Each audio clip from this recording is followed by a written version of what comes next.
Hi there. I am Julia Marshall, Trade Marketing Manager at Altria International Sales and the head lesbian emeritus at Altria. If you have come to learn how to connect all employees to the LGBTQ experience through creating your own coming out stories, you have come to the right place. Welcome. Altria is a Fortune 200 company headquartered in Richmond, Virginia, with nearly 8,000 employees across the country. Our companies, which have been the undisputed market leaders in the U.S. tobacco industry for decades, include some of the most enduring names in American business. At Altria, our transformation to become more inclusive has truly been a journey. We began 7 years ago by creating a few ERGs and have evolved to a point where just this year we announced we will factor an inclusion, diversity, and equity rating into the performance ratings of all executives. This will impact pay, promotion, and so on. It's truly amazing.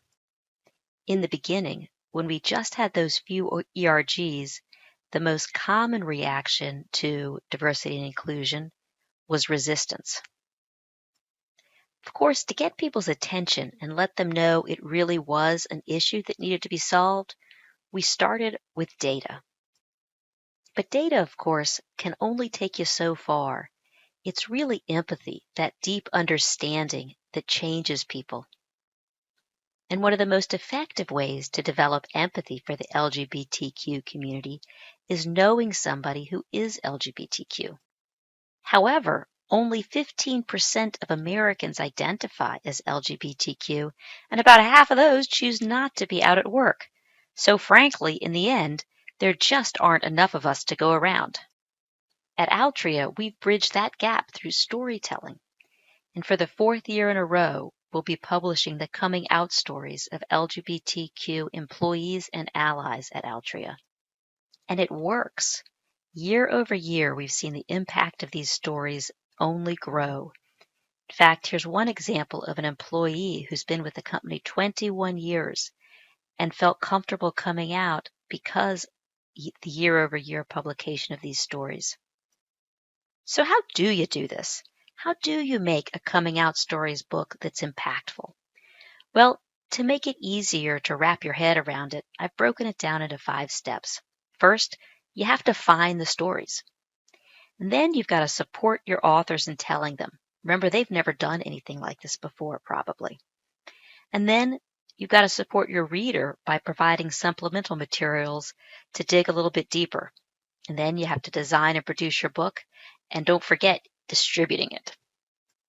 It's worth it to pause here for a moment and just acknowledge how much your role in this matters.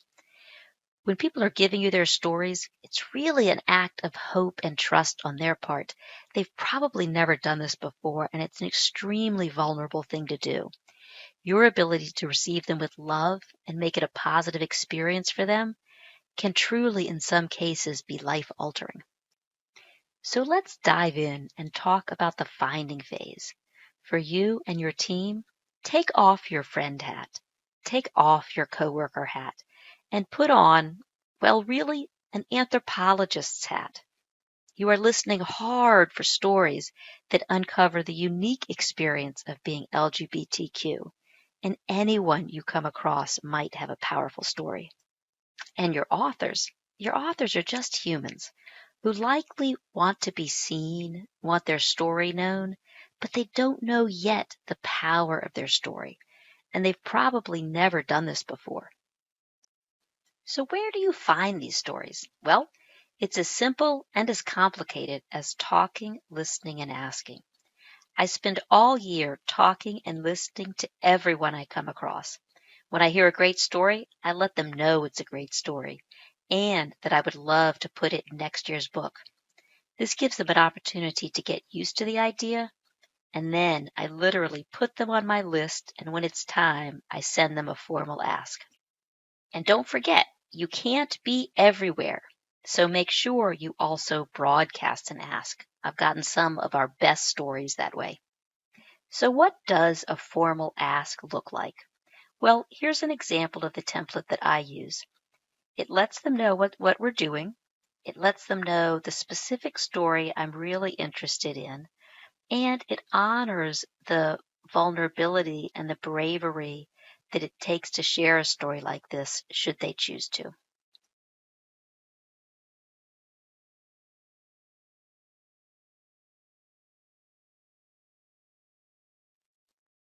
The great news for you is you probably already know some really good stories.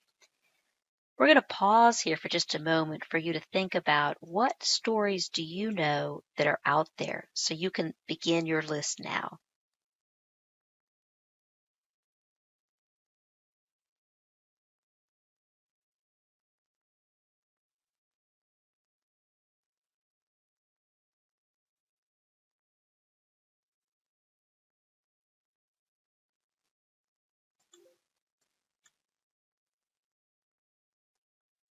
Once an author has agreed to share their story, you move with them into the supporting phase. Because it really is going to be harder than they think to do this. Narrating such a precious truth about yourself and trusting it to someone else is really hard. And we don't do this very often. It's important that you receive it with the honor it deserves and be prepared to hold their hand, to encourage them, and to help them along the way.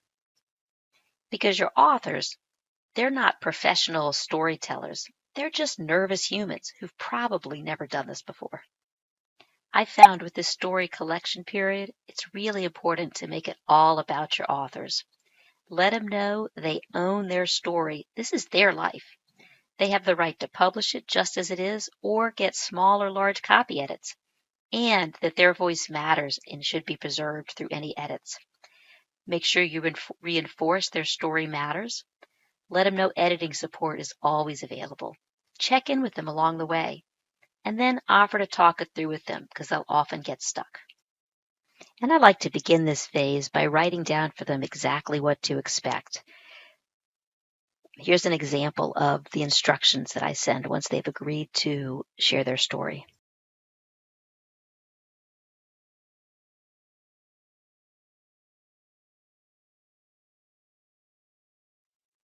So there's a lot going on in that story collection and editing period. There's coaching, there's grammar, there's anthropological digging for stories. It really suggests you need a small, well-balanced team. Take a moment and think about who would you want on your team for this? Who's good at that spelling and grammar? Who's a good coach or editor? And who knows where all those stories are?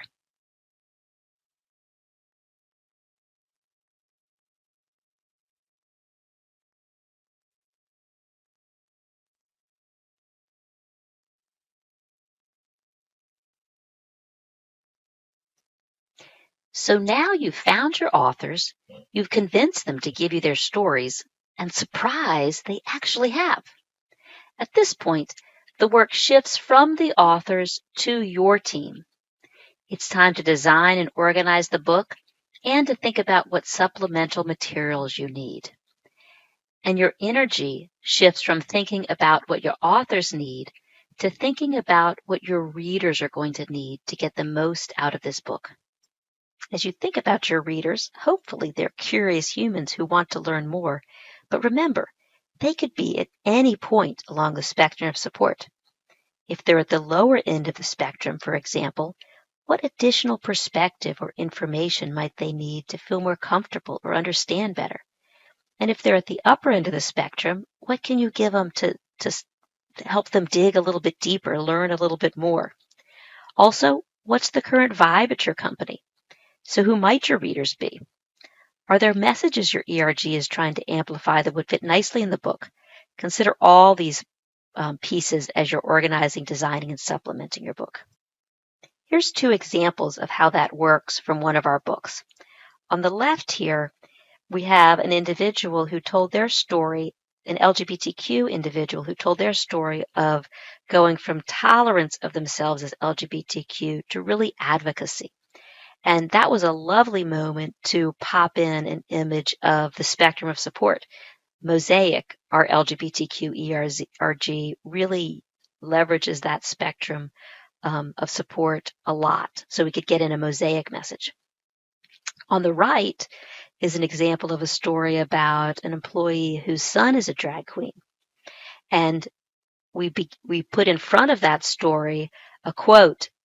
If I told you President George addressed Congress in makeup, a wig, and heels, would that seem reasonable or strange to you?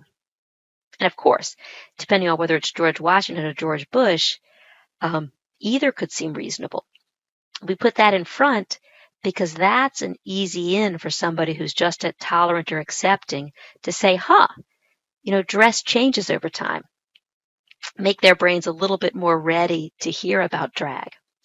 And then at the back end of that story, we had someone on the team write a deep explanation of the different facets of drag so allies and advocates could really dive in and learn more. And the great news about this helpful supplemental material is you probably have a lot of it already. So I'm going to pause for a minute here and let you think about, what does your ERG already have? Does it have ally cards or definitions? Does it share state laws? Does it have data that's important that it wants to get out, or definitions that it thinks folks should know? So think about that. Take a minute to write down what materials you already have that you wish more people could see.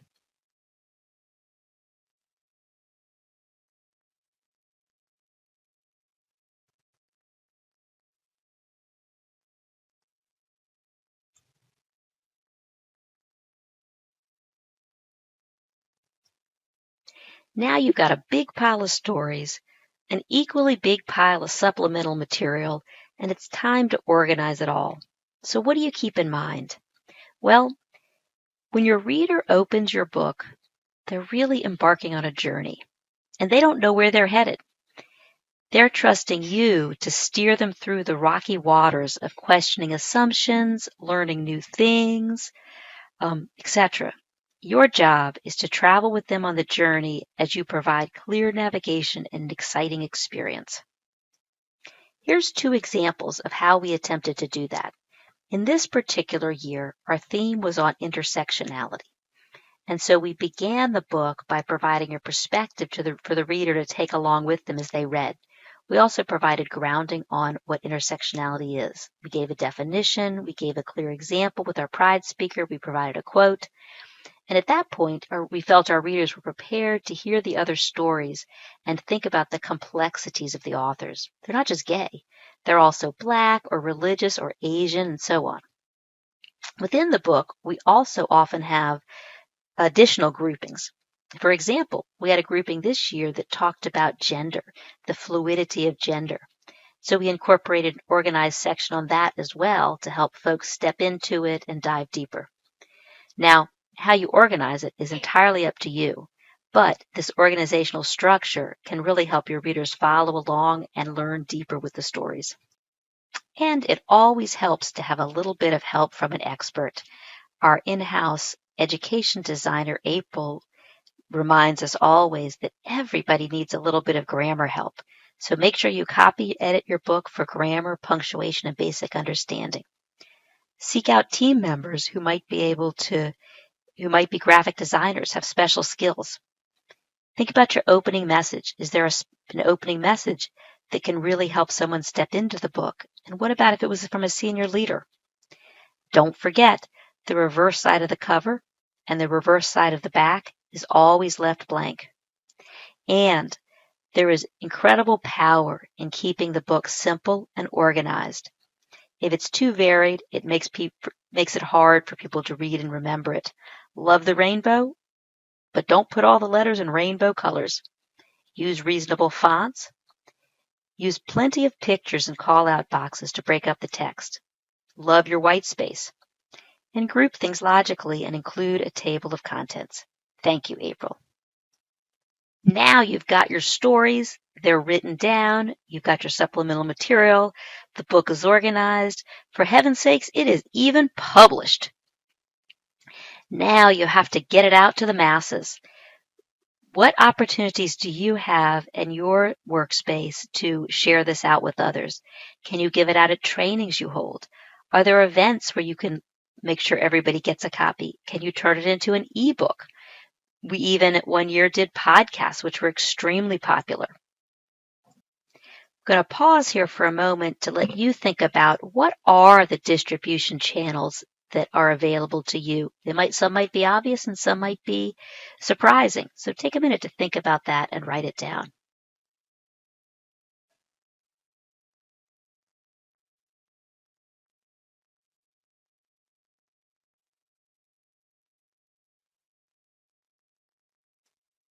And if you do choose to use podcasting as one of your distribution channels, here are a few tips from Kate, our podcasting expert.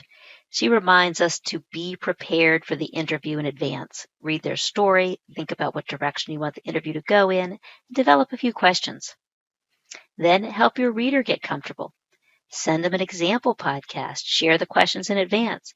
Let them know they can edit and re-record if they stumble. Keep it short. 10 minutes or under is best. And you know what? You may actually have internal resources who know how to create video or audio. Go see if you can find them and they'll help you out. Distribution matters. Share it on a corporate filing structure that everyone can get to. And you know what? The surprise finding she had when she did this was it was actually the allies who were the most nervous because they want to be respectful of LGBTQ individuals they care about. And their story often involves a time in their life when they were early in their journey of LGBTQ acceptance. They may be sad or embarrassed by that, so be kind to them. And then sit back and get ready to enjoy the responses. Here's one of my favorite quotes. It was amazing. I received so many emails and texts, even from the CEO and people I hadn't heard from since I left manufacturing 20 years ago. People even apologized to me for not recognizing it sooner and telling me it was okay. I can honestly say it's been the best thing I've done since joining Altria. My only regret is that I waited so long. And then get ready to do it again next year. Last year at Virginia Pride, I had an employee come up to me and she told me, I just came out 4 weeks ago. And she based her comfort level in coming out at hearing all the stories from others year over year that finally gave her the courage to do it. So it matters, and it matters that you keep doing it. So go forth, listen, gather, organize, and publish wonderful things. Make sure you post your questions throughout this week, and I'll be back to answer them. I'll post when I'll be coming in, and I really look forward to hearing what you have to say. And last but not least, thank you for joining today. And don't forget to fill out the survey.